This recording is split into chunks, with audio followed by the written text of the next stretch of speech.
The Windmill and the Sea begins with the ecological crisis of marine pollution and uses it as an entry point to portray a fishing family struggling to survive within a damaged environment. The film adopts a realist aesthetic and follows the logic of life flow cinema, using understated techniques to depict a daily life that is grey, burdened, yet not devoid of warmth. The opening sequence takes place at dawn on a small fishing port.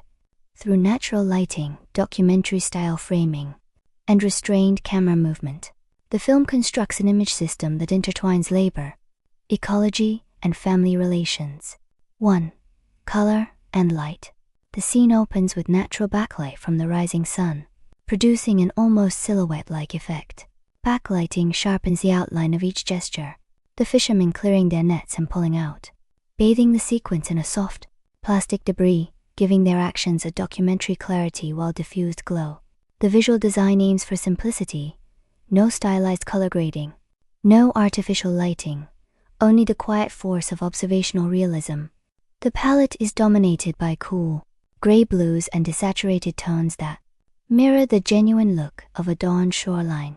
On set, controlled white balance and deep focus compositions maintained a documentary sense of environmental consistency. Against this muted base, high saturation objects repeatedly break the frame: plastic bottles, fragments of trash, and later, the child's windmill props. These intrusive color accents function as visual disruptions, embedding pollution directly into the film's compositional logic and foreshadowing. The symbolic role of the windmill. 2. Composition and perspective. To ground the viewer immediately in the family's world, the first sequence relies on center-weighted compositions.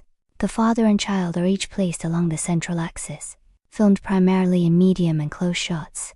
Their faces and hand movements become the visual anchor, not to heroize them, but to emphasize the unembellished reality of their lives.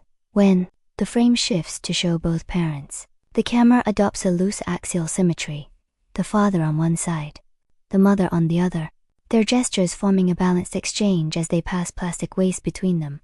This symmetry is not geometric but documentary casual, creating a directional rhythm that reflects the repetitive routine of their labor. For the child, the camera drops to his eye level, establishing a distinct low-angle viewpoint. The final shot of the sequence captures his departing footsteps from this height, linking seamlessly to the opening shot of the next scene, a footstep-to-footstep transition that maintains narrative flow within the film's realist style. 3. Camera movement and editing. The camera movement here sits between documentary observation and narrative fiction. Most shots use gentle handheld operation with occasional slow, minimal tracking. The image remains stable but retains slight micro-movements that reveal the physical texture of the dock. Movement is motivated by the worker's gestures, forming a labor-driven visual logic that keeps the camera in a quiet, non-interventionist role. Editing follows the same dedramatized approach, cutting on actions rather than emotions. Gestures such as pulling the net or sorting plastic are shown in full, preserving the processual nature of labor.